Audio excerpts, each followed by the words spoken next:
Welcome to another quick tip session at the Pipeline Academy. Want to customize your forms quickly without having to create every field from scratch? Well, Pipeline has a huge set of pre-built form field combinations that you can use. Let me show you. Here I have an example of a customer onboarding flow with an intake form in step 1.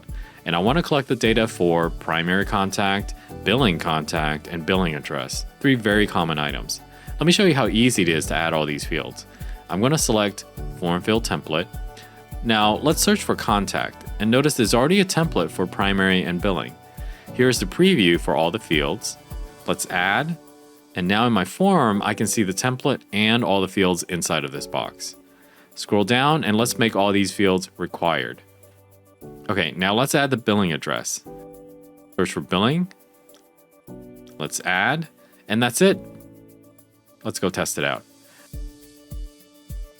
I'm going to expand my step, expand my form. Here are all the contact fields. Notice the template even came with this question of, is the billing contact the same as the primary contact? And if I answer no, the template even comes with conditional fields that appear. Below that are the address fields, and look, it's even integrated with Google Maps. Look how simple that was to add all these fields to my form using form field templates. Alright, if you like this tip, click on some of these related videos to learn more. Thanks for watching, and I'll see you in the next session.